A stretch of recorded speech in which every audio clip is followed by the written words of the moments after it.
Hello and welcome. As we reflect on the importance of Bell Let's Talk Day, I want to thank you for joining us for this important and timely discussion. Cyber resilience starts within, tackling mental health challenges for cybersecurity's first line of defense. In the fast-paced world of cybersecurity, where threats evolve by the minute, our teams work tirelessly to defend our organizations and communities. However, this relentless environment takes a toll, not just on technology, but on people. To explore this topic, I sat down with a group of leaders who have unique perspectives in this field. This conversation explores an often overlooked aspect of cyber resilience, the mental health and well-being of the very people at the front lines of this digital battlefield. This conversation aligns perfectly with the Bell Let's Talk campaign, an impactful initiative that has led the way in raising awareness and driving action around mental health in Canada. Now in its 15th year, Bell Let's Talk has sparked vital conversations, broken down stigma, and supported countless individuals on their mental health journeys. It's a privilege to connect this campaign's mission with the unique challenges faced by our cybersecurity professionals. Every conversation has a potential to inspire change. With that in mind, let's dive into this one.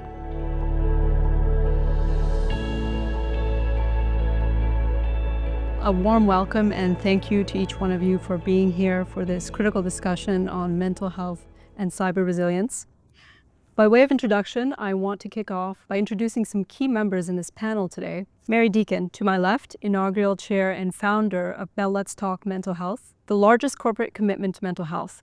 Mary has been instrumental in driving the national conversation on mental health and creating tangible change across Canada. To her left, Rafi Wanunu, Vice President at Fortinet. Rafi is driving force in the cybersecurity industry with a focus on enabling secure environments while championing workplace well-being. To my right, John Menezes, President and CEO of Stratagem, now a proud Bell Canada company. John has led the charge in shaping cybersecurity solutions that prioritize innovation and the people behind the technology. And last but not least, we have Julia Zhu, Chief Director and Innovation Officer at Lectra Utilities. Julia brings deep insight into the intersection of technology and leadership with a focus on fostering resilience within her teams. I'm your moderator, Nisreen Shams, Assistant Vice President of Business Development at Stratagem, now proudly a Bell Canada company. I'm honored to be moderating this very important discussion today. To kick it off, very first question I have for everybody in the audience. Mental health is often a personal journey. So can each one of you share what mental health means to you and why the topic is important? I'll start off with Mary. Mental health is not just the absence of mental illness. I think it's important to understand that.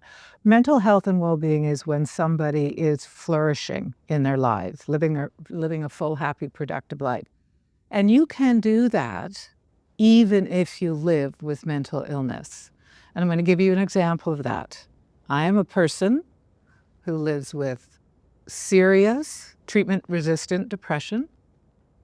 And I would say that I flourish in my life. I lead a full, happy, productive life. My personal interest in mental health started as a family matter.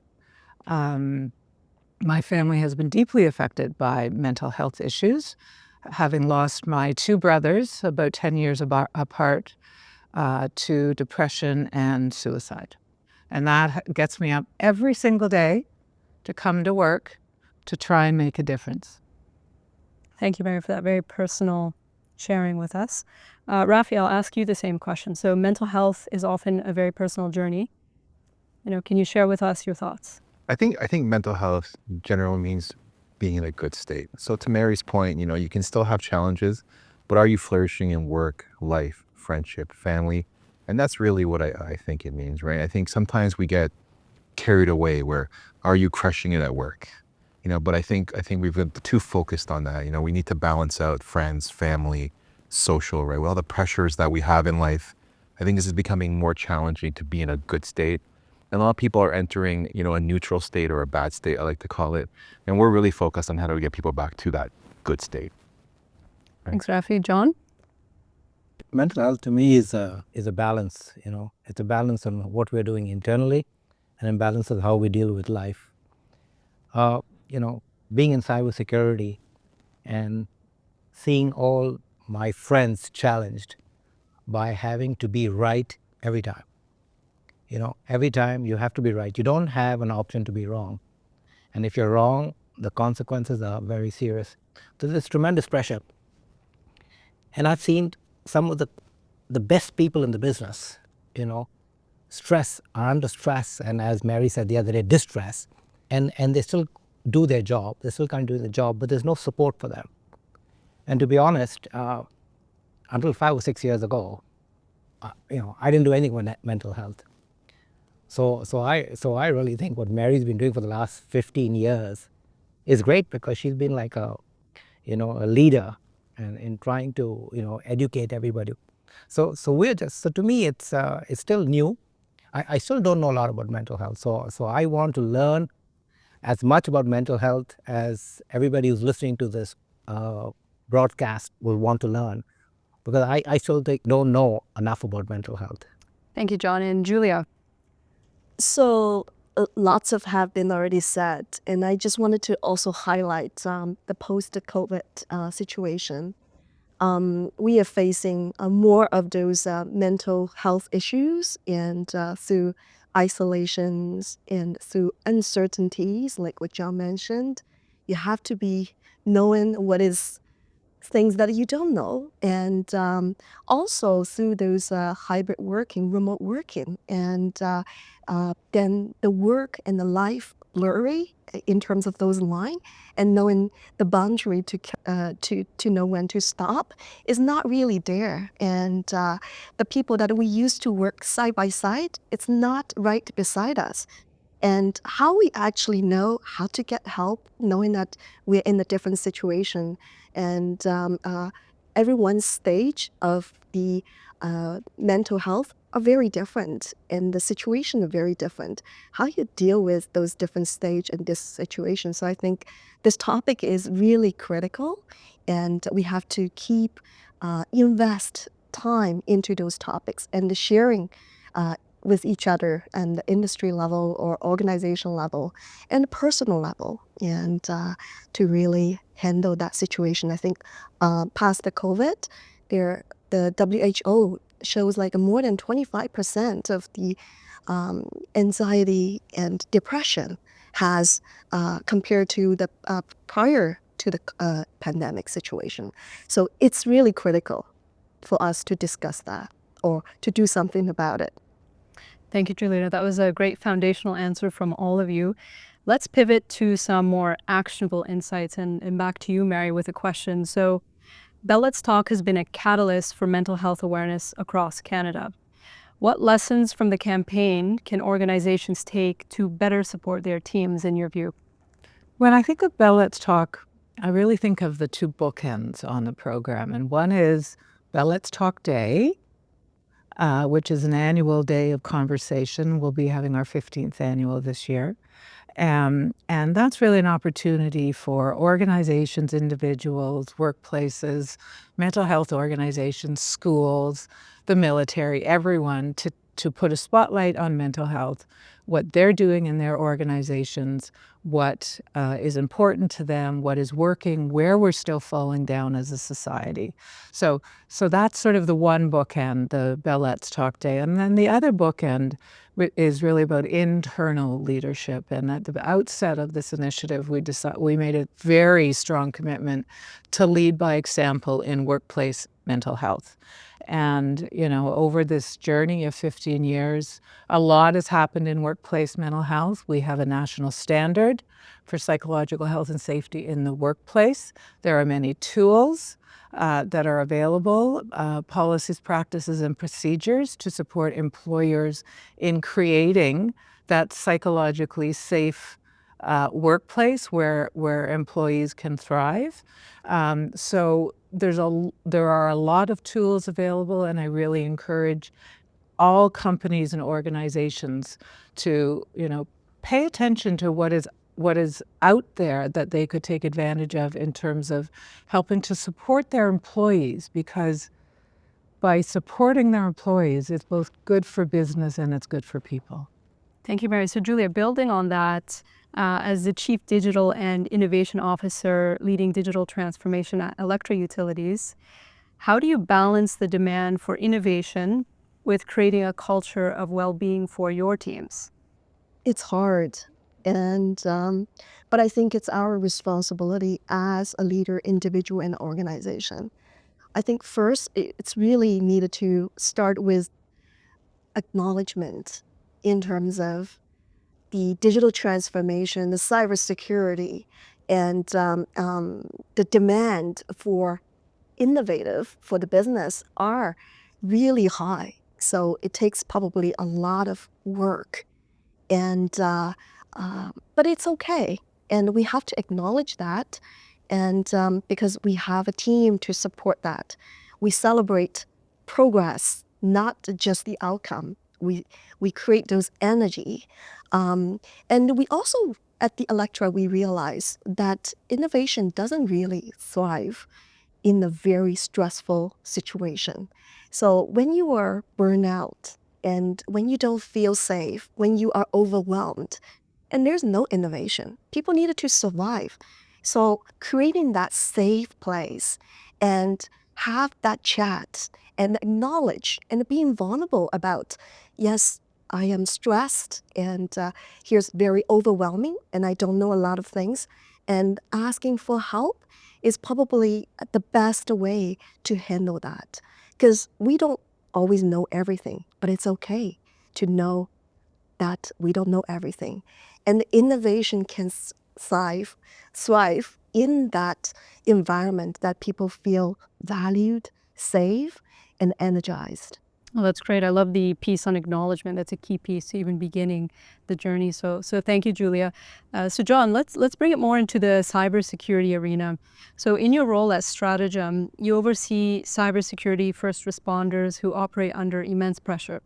So how do you integrate mental health support into your organizational strategy to build resilience? I think to build on Mary and Julia's answer with leadership, I think it's all about leadership. I impress upon my leadership team to talk about mental health, because even though we say it's open and people should come and ask for help, we deal in a world of very, very smart people, very accomplished people, and they don't want to ask for help.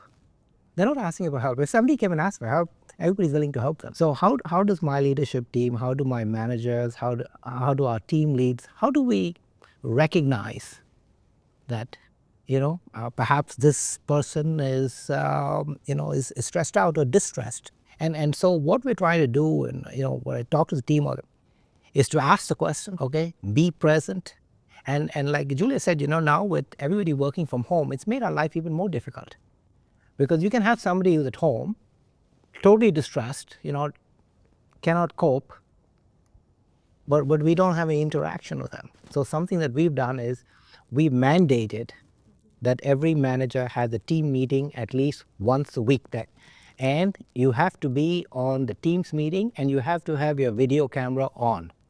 You cannot come on the call without the video. You have to have the video on.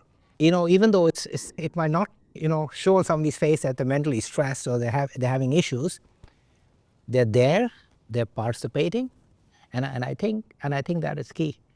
But 5 years ago, I would never had this conversation with my leadership team. Mental health would have been like the 53rd thing on my agenda. Today, it's the number 1 or number 2 thing on my agenda. And something else I agree with Julia about. We are very agile, we're very innovative, and we're moving very quickly. If you're not in a good state of mind, you can't contribute to my success. You can't contribute to the success of the business. So it's not like we're doing our staff a big favor by making sure that they're mentally well. I think we're doing ourselves a big favor by ensuring that our staff is well taken care of and is mentally coping. And like I said in the beginning, we are first responders. The hackers are coming at us day in and day out, 7/24, every day, Christmas, New Year, Easter, every day. And we have to be there, we have to defend, and every time. Zero chance for mistakes. So you could just imagine living in that environment day in and day out. And I've been doing this for 25 years, so I understand more than anybody what it means to be in the trenches and the amazing stress that it puts on you bodily and mentally. Thank you, John. Can I just Yeah, absolutely. echo on one thing and then my personal experience? And I agree everything you said, except one, with smart people, they don't like to ask for help. And I think smart people even need more help, especially on the mental health side. And they don't even realize, and they are in the situation that they probably, that whole awareness is not there. And it takes confidence and the courage to ask for help. So if as a leader that we can, and creating that awareness and encourage asking for help. And it's not about you're smart or not when you ask for help. It's about, do you have that courage to ask for help? Back Can to the I just- acknowledgement piece. Yes, go I ahead, was Mary. just going to say, asking for help is actually a sign of strength and not weakness. And if we can, get people in our teams to realize that, it's a game changer. It's not a sign of weakness. I mean, if you had cancer and you needed to talk to your supervisor or employer, or you wanted to get support from your colleagues, you would tell them, I've just been diagnosed. My sister, I have just been diagnosed with cancer. I'm freaked out. I need support. I need time off. There'd be no question, right? Absolutely. So we need to get to that place where we think about mental health in the same way. Replace the word cancer with depression. So how would you start that journey, Mary? The question of, helping people become more comfortable asking for help. Where would you begin there in an organization? I think that the two most important things are creating the culture of openness and support. One of the things we started early on was, and I'm going to date myself and call them lunch and learns. Often not in person, but the virtual opportunities for people to come together to exchange and talk and realize that they're not alone. Training for people leaders to understand that their responsibilities as a leader include supporting their employees' physical health, right? You have an employee who needs physical accommodation of some kind, or it's also including mental health. It's not separate. The body is not divided in two here, right? And then openness from people in that milieu who are willing to share and be those courageous people who will talk about their own mental health. And that will help normalize it because it gives permission for others to speak up. So Rafi, turning to you now, Fortinet is at the forefront of cybersecurity innovation. What role do you think technology and automation play in reducing the mental burden on cybersecurity professionals?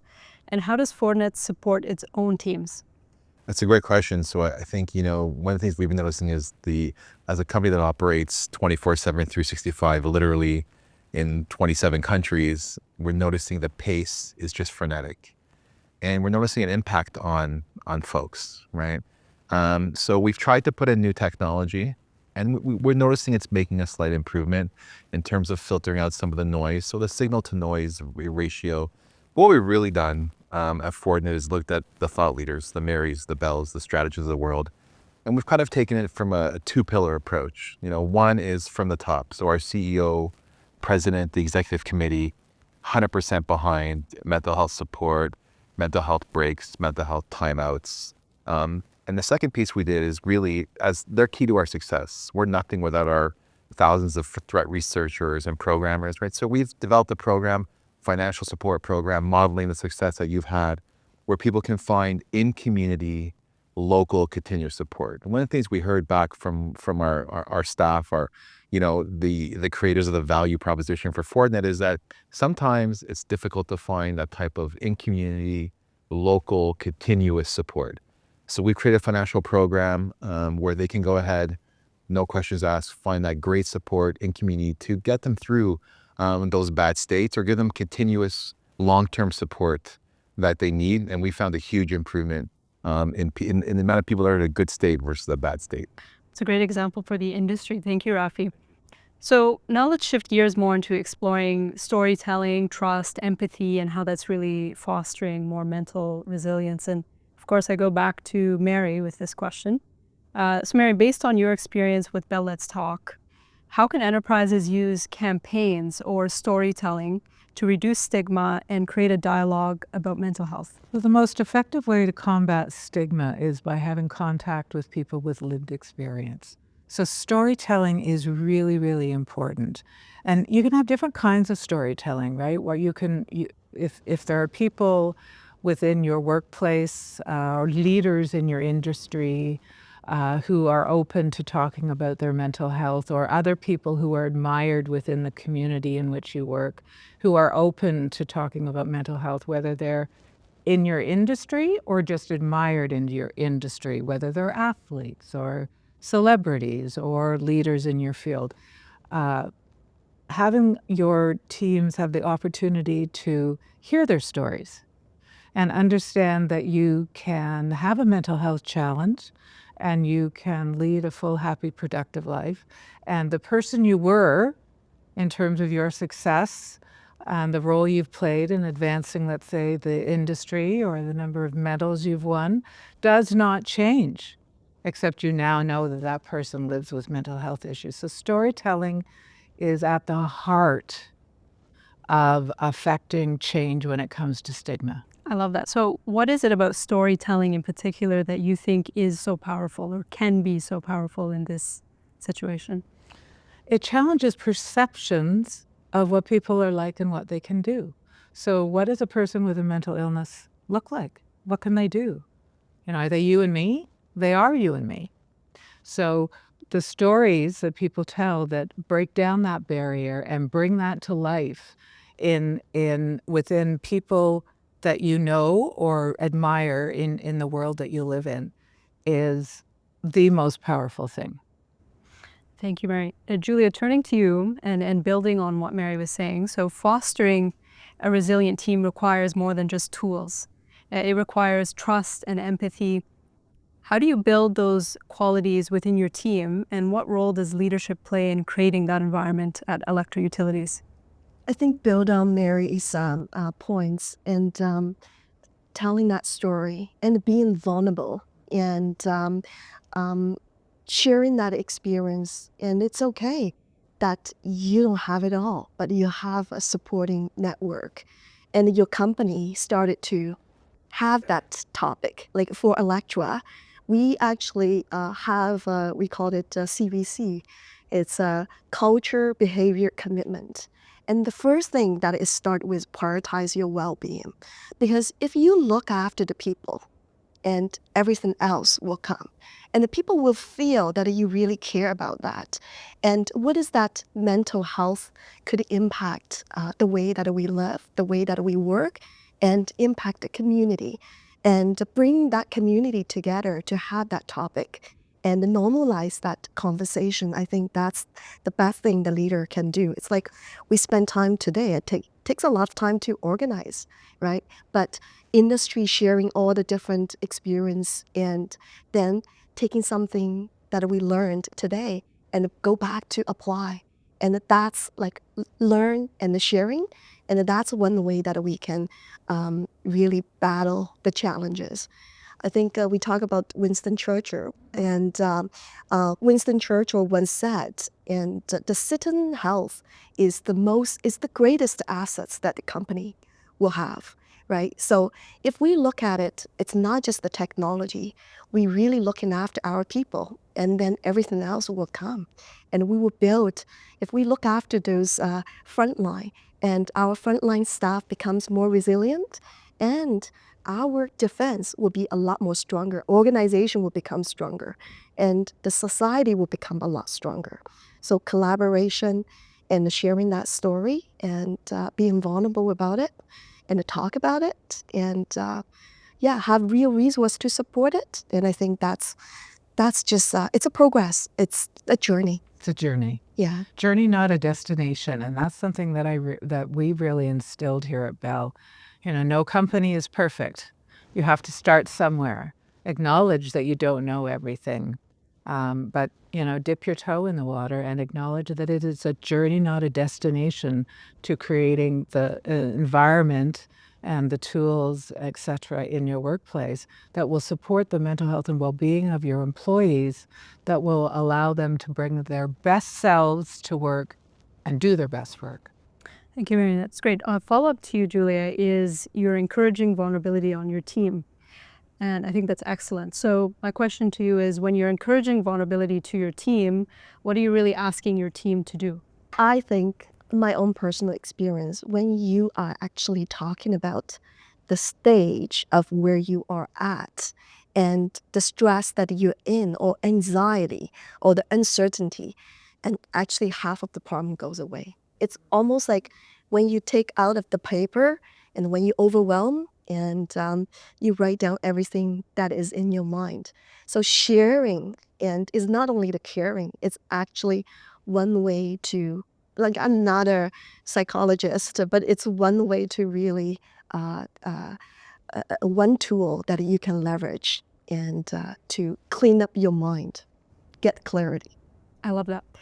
Thanks, Julia. John, we'll move over to you now. So building on all these points today, as a leader in a field where every second counts in cybersecurity defense, how do you inspire your teams to not only tackle cyber threats, but also prioritize their mental health, ensuring they remain motivated and fulfilled in such a high-pressure environment?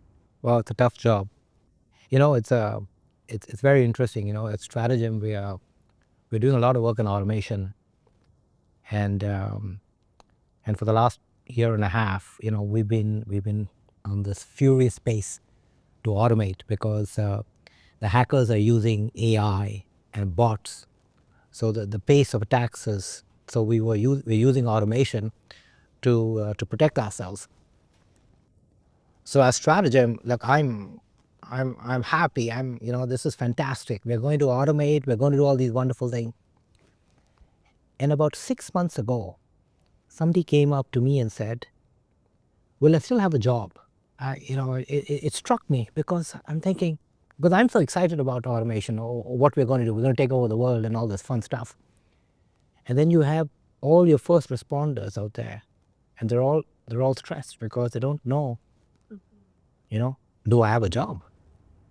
So how do you reassure them? So that's exactly what we did. That's exactly what we did. We came up with a plan to meet with the team and to tell them that while one function of their job was being automated, we want them. We're going to invest in them. We're going to train them, and we're going to be able to. They're going to be doing other work that is going to supplement the initial work that they've been doing for the last 3 or 4 years. It's like upskilling in a way. Upskilling. So we made we made a conscious decision. And I thought, I don't know whether I was helping with the mental health, but I think that's exactly what I was doing. Without associating it with the mental health of my team, but just being a leader and seeing that the core part of my company is not aligned with me. Not aligned with me, because I'm talking about agility and automation and next generation and AI and all this fun stuff. But we reassure our point. So that's kind of what we're doing. We're very focused on understanding, and so now I have a new, learning of how to reassure my employees, because cybersecurity is moving at breakneck speeds, and what we were doing yesterday, is not what we're doing tomorrow. So if you think you live in a stressful world, you don't live in my world. It's absolutely crazy. So we're doing a lot of stuff. I think we have lunches, and we have pizzas, and we have barbecues, and we have table tennis tournaments, and we have hockey tournaments, and we have all sorts of stuff. So I think in the last 2 years, the number of events that we're having, where we're bringing groups of people together, and is increased significantly. Because I think I agree with Julia. If the team is not fully engaged with you, I can't achieve any of the goals that I have. I can't do this automation.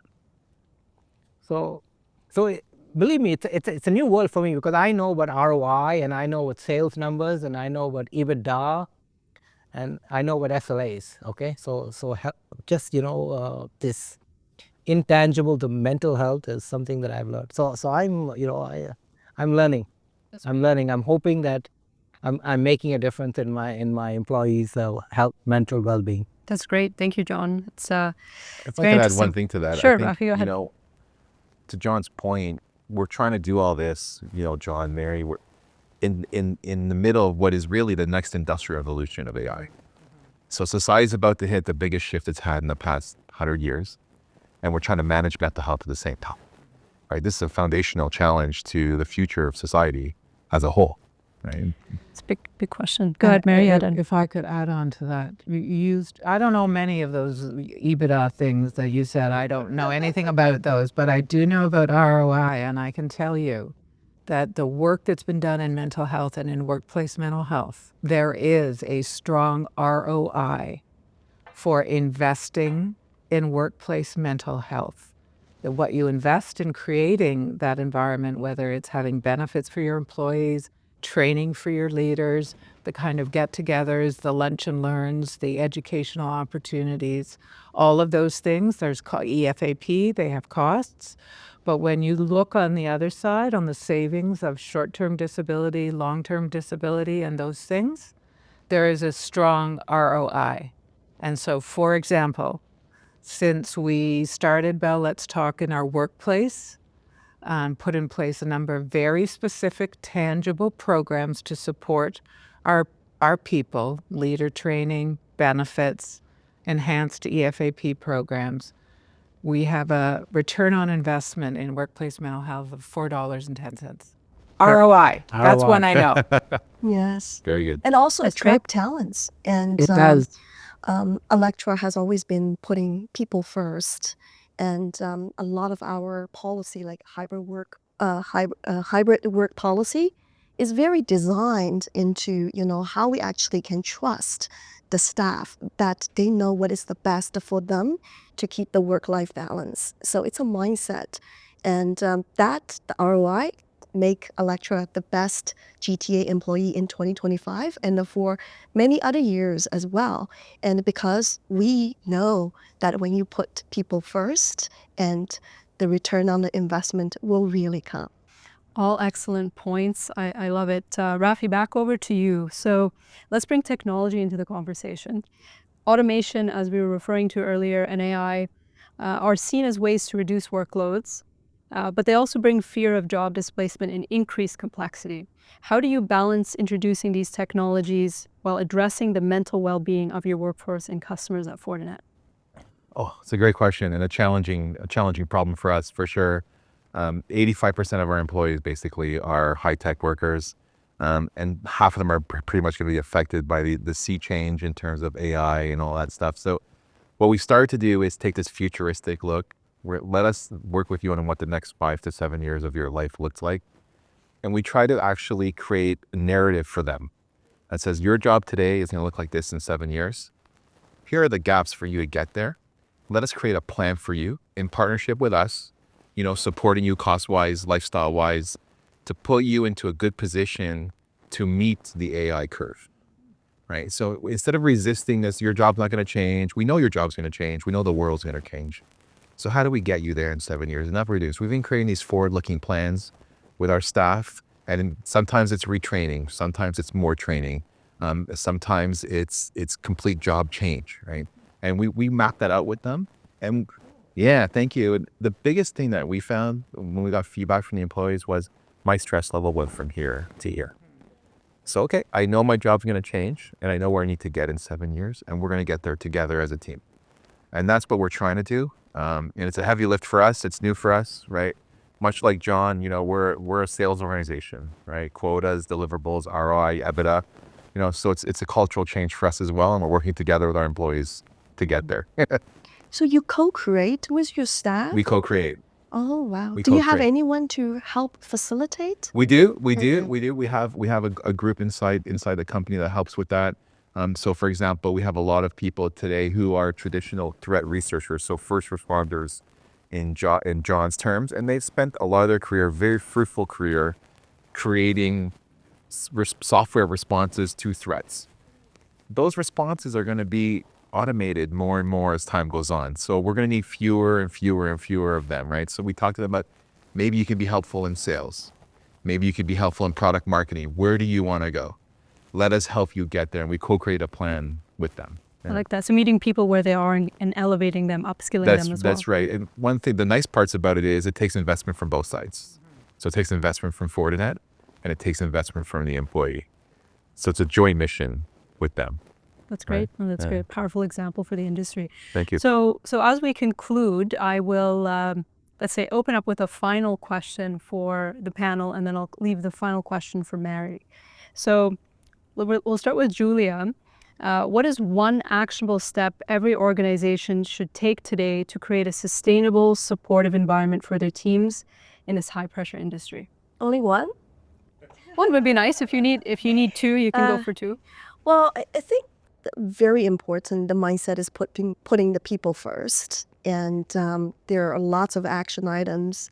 And if there's only one thing, that I would just say, let's continue talk.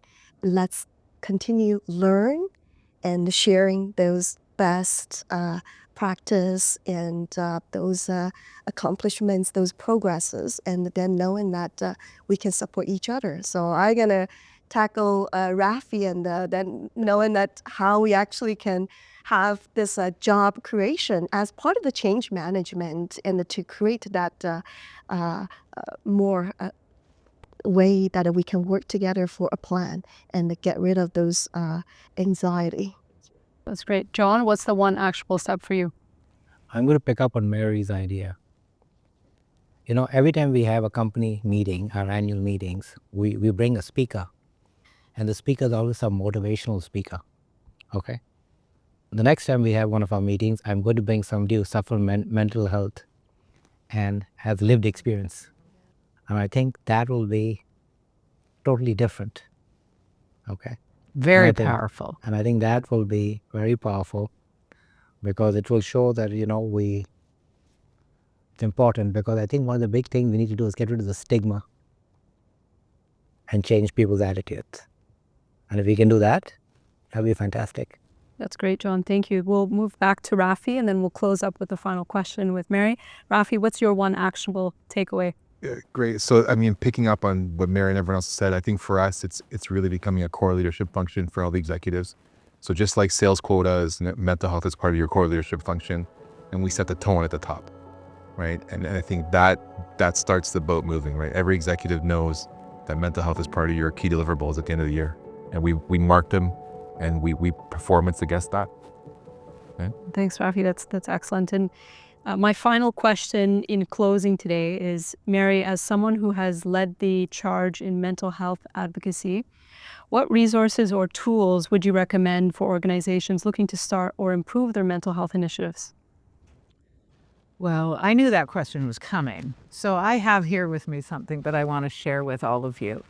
And this is a report that was done by Deloitte. It was done pre-pandemic, but it involves about 10 very large corporations in Canada looking at the programs that they had in place for their employees in terms of workplace mental health, leadership training, benefits, you know, return to work, EFAP, all those things, and mapping out, you know, what is required to create in a practical way a blueprint for a successful workplace mental health program. So this is the report done by Deloitte.